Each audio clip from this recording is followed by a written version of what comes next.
Alors Wagner, vous en avez forcément entendu parler, c'était en juin dernier lors d'une rébellion un peu fantasque et avortée où un certain Evgeny Prigojine avait lancé ses troupes vers Moscou. Et 2 mois plus tard, le même Evgeny Prigojine est mort dans un crash d'avion mystérieux et on suspecte aujourd'hui Vladimir Poutine d'être derrière cet assassinat.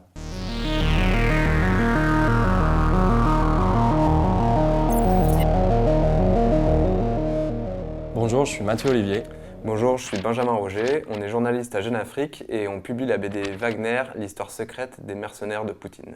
Ce qu'on connaît de Wagner aujourd'hui, c'est son rôle en Ukraine, donc en 2022 et 2023. Ce qu'on connaît moins, c'est pourquoi Wagner est devenu Wagner finalement et comment le groupe est devenu si puissant. Et tout ça se passe en Afrique et notamment en Centrafrique et au Mali, où Evgeny Prigojine va réussir à nouer des contacts avec les pouvoirs locaux, avec les présidents et les juntes locales.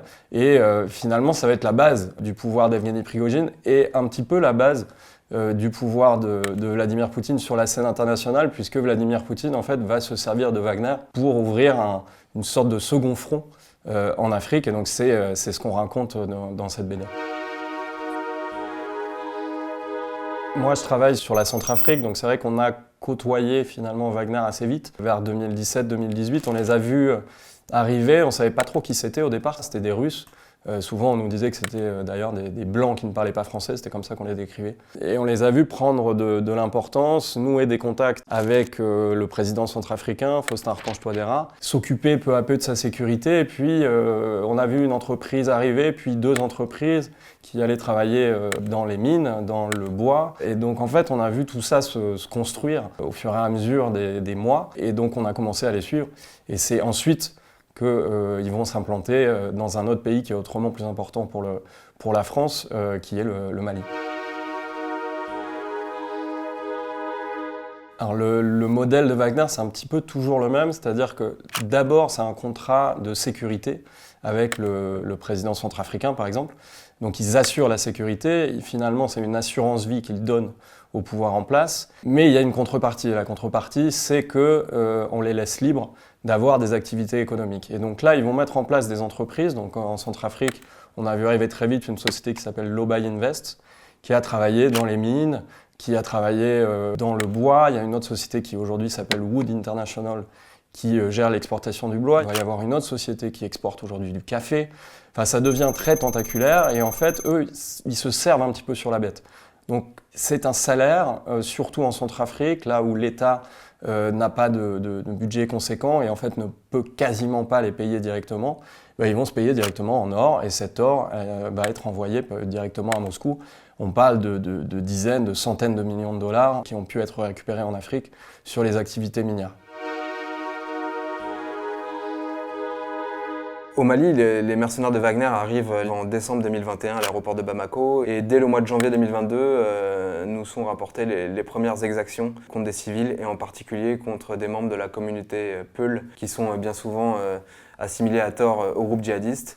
Et donc il y a plusieurs cas de massacres dans différents villages et il y en a notamment un qui va vraiment marquer les esprits et choquer beaucoup de monde, c'est celui qui a été commis dans le village de Moura dans le centre du Mali. Ce qui se passe, c'est que le 27 mars, l'armée malienne et les mercenaires de Wagner font une descente dans ce village et pendant 5 jours, ils vont ratisser le village, ils vont exécuter des vieillards, des hommes, des femmes, des enfants, ils vont violer des femmes et pendant 5 jours, il va y avoir un véritable carnage sous prétexte de lutte anti-terroriste. Au bout de 5 jours, l'armée et Wagner va quitter le village et selon l'ONU, ce massacre a fait au moins 500 morts.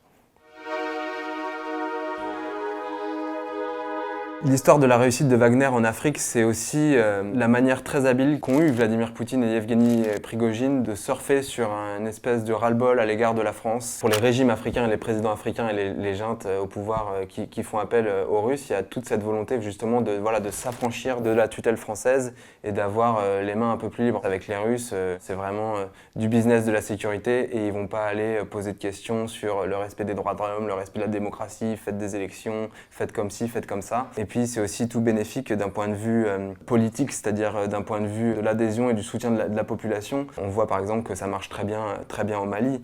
Après 10 ans de présence française où les Maliens ont vu le pays qui n'a cessé de s'enfoncer dans l'insécurité, dans la crise, avec des groupes djihadistes qui multiplient les attaques partout, alors que l'armée française est là. Il y a une espèce de ras-le-bol à l'égard des soldats français, et donc les gens sont très contents de s'en débarrasser en fait.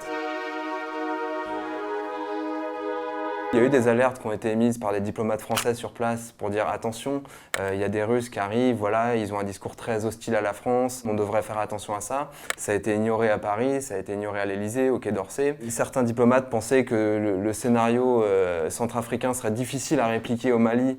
Et ce qui s'est passé, c'est qu'il y a eu un coup d'État au Mali. Les militaires au pouvoir qui arrivent ont bien compris qu'ils avaient une carte à jouer contre la France, et donc ils ont fait venir les Russes. Et là encore, les Français ont peut-être minimisé cette menace. Et ensuite, ça a pris un peu comme un feu de paille. Après le Mali, il y a eu le Burkina Faso, aujourd'hui le Niger. Et donc voilà, on se demande un peu aujourd'hui où tout ça va s'arrêter. Quand Prigojine meurt, Poutine se retrouve un petit peu obligé de reprendre en main les choses et donc en fait d'officialiser le fait que Wagner a toujours été la créature du Kremlin. Donc ça, c'est la première chose. La deuxième chose, c'est qu'est-ce que va devenir ce groupe qui était lié à Evgeny Prigojine jusque dans les entreprises. C'était lui qui était à la tête de la société mère qui s'appelle Concorde. L'argent passait par lui, c'était vraiment le chef et le financier incontesté. On va se rendre compte qu'après sa mort, finalement, le GRU, donc les renseignements militaires de l'armée russe, vont prendre en main assez rapidement le groupe. Et aujourd'hui, on se rend compte qu'en Afrique, il y a peu de choses qui ont changé, les hommes sont à peu près les mêmes, le système est resté le même, les entreprises sont restées les mêmes, et surtout, on a un ministère de la Défense russe qui fait des missions en Afrique très régulières pour aller rassurer ses partenaires, donc rassurer le président malien, rassurer le président centrafricain, rassurer le président burkinabé pour leur dire « Evgeny Prigojine est mort, mais Wagner n'a pas disparu » et même Wagner est appelé à se développer. Donc finalement, avec la mort de Prigojine, Wagner est juste entré dans une forme de seconde vie. Le fils de Prigojine, Le fils de Prigojine, il s'appelle donc Pavel Prigojine. Il s'est battu en Ukraine aux côtés des mercenaires de son père. Et aujourd'hui, il a été placé à la tête de Concorde, donc qui est la holding du groupe Wagner. Ce fils est gardé entre guillemets dans le dispositif par Vladimir Poutine. Très probablement pour entretenir un peu l'espèce de continuité entre le Wagner originel de son père et le Wagner actuel qui est repris en main par l'État russe. Et donc pour montrer aux hommes, aux mercenaires et à leurs chefs qui sont toujours en place que le père a beau avoir été tué, Wagner reste, et la preuve en est, c'est que le fils est toujours là. Et c'est ça le talent de Vladimir Poutine finalement, c'est d'avoir tué le père et de garder la créature.